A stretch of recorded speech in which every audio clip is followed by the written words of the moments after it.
So I was at LA Congress and I found this artist among all the booksellers by the name of Lalo Garcia. And he had this massive Our Lady of Guadalupe painting, but in like a Picasso cubist sort of way. Not like in the screw up your face Picasso, but like in the lines and cubes Picasso. And it was beautiful. Modern art is hard to get right. Contemporary audiences actually expect you to be a little bit weird with your art, otherwise it's boring. Coming off an artistic tradition that's all about minimalizing, abstracting, and contorting, but you know, people still want their art to be like recognizable as a thing. Devotional religious art is hard. Any lack of skill is like immediately highlighted by this kind of art. Your entire art form is dedicated to inspiring awe and pathos, but not distracting people from the delicate state of prayer. Any tiny aberration of the rules of the form, and suddenly you're painting St. Matthias instead of St. Paul. And merely depicting a religious figure is not close enough for this kind of art. So modern religious devotional art is so impossible to do that people who try usually end up doing it bad, and they are roundly mocked as useless, dumb, or even offensive. So when I find a piece of modern religious art that I like Lalo Garcia's Guadalupe, or the tapestry of Jose Sanchez del Rio that was hanging at his canonization, or this painting of the Holy Family and this painting of St. Juan Diego at a chapel in Mexico City. Hey, wait a minute. Why are all these Mexican artists or Mexican subjects? So apparently Mexico is nailing it when it comes to modern devotional religious art. From this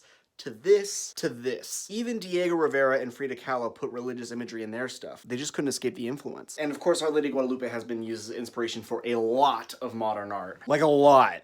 A lot. Now there is bad Mexican religious art, like the St. Jose Maria Escriva Church, basically designed to give you vertigo when you're standing in it. Not a good look, like literally. But the good stuff is amazing, and apparently it's abundant. And I wonder, what is it about this genre that captivates me so much? See, almost all devotional art is on some level a copy, depicting biblical scenes or the lives of the saints, and it comes with its own religious language that's rooted in the very old artistic tradition of iconography. And that is meant to inspire awe, lead prayer, and be a literal window into heaven. The people need all of these things, but they also need freedom, newness, urgency in their art, which is why I'm constantly looking for good religious modern art. It satisfies both the iconography and the needs of the modern audience. And when you find it, it's amazing. Okay, those are big words. Let me show you what I mean. Let's look at Lalo Garcia's Our Lady of Guadalupe. It's iconic enough to teach and represent. You know exactly what's happening. Someone who knows a story could easily point to you the details and share it with someone who doesn't know the story. It follows the language of the original piece just enough for you to know exactly what's going on, but it's also abstract enough to allow for more interpretation, more elbow room for curious minds and interpretive hearts. Art like this is about tricking you into an emotional response using just a few lines across the canvas. And wow, this one does it. It's also aggressively contemporary. You can't just dismiss it as something that's 500 years old. It's something that means something to the people today. It's not just some museum piece. The undisputed king of modernist religious painting is, of course, the Spaniard Salvador Dali. I'll get to him in a different video. Now, I have no explanation as to why Mexico and why modern art specifically, except to say that in every country, the experience of religiosity is slightly different, and that means the expressions of religiosity will be slightly different. That's